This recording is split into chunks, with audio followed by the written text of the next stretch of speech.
से प्यारा आम मुसलमानों से प्यारा हिंदुस्तान के ज़रिए से मैं ये अपील करना चाहता हूँ मेरे भाई, बिल्कुल सड़कों पर मत निकलना। ये आपके हक में कानून आया है। आप देख लो, सीए के समय इन लोगों ने बाहर निकलने बोला, आज भी मुकदमे चल रहे हैं, केस चल रहे हैं, कई सारे मुसलमान जेलों में हैं, उन पर मुकदमे चल रहे हैं। ओवैसी आम मुस्लिम माँ बहनों को सड़कों में बैठाना बंद करो।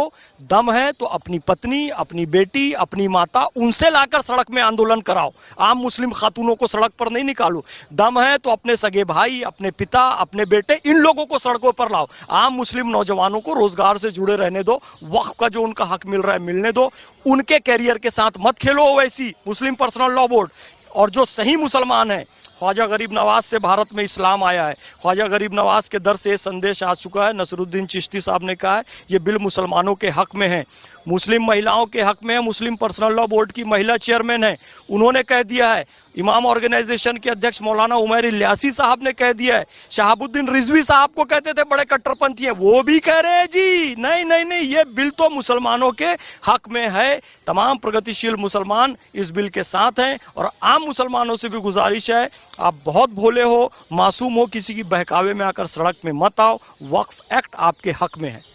देखिए, लोग बार बार वक्फ बाय यूज़र की बात करते हैं। अगर किसी मुस्लिम देश में आप चाहे बहरीन चले जाओ, सऊदी चले जाओ, यूएई चले जाओ, अगर आप ऐसे खुले सड़क में नमाज़ पढ़ने लगोगे तो उस पर जुर्माना है। वक्फ वहाँ पर ज़रूर है, लोग वक्फ करते हैं अपनी प्रॉपर्टीज़ को, उसके मैनेजमेंट के लिए मिनिस्ट्री में लोग भी निर्धारित हैं।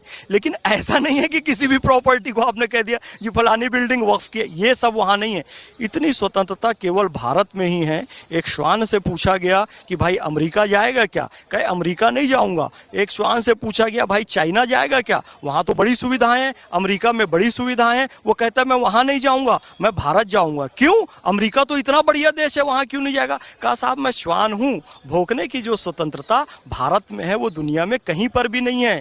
ये काम ये लोग जो कर रहे हैं ना वक्फ के नाम से, वो सऊदी अरब में नहीं कर सकते, बहरीन में नहीं कर सकते, यूएई में नहीं कर सकते, आप ये ईरान, इराक, सीरिया यहाँ नहीं कर सकते, जो आप लोग भारत में कर रहे हैं। तो आपको शर्म आनी चाहिए। अल्लाह रब्बुल इज़्ज़त का बहुत बड़ा एहसान है कि उसने हमें सरजमीन हिंदुस्तान में पैदा किया। इस मिट्टी को हम सलाम करते हैं।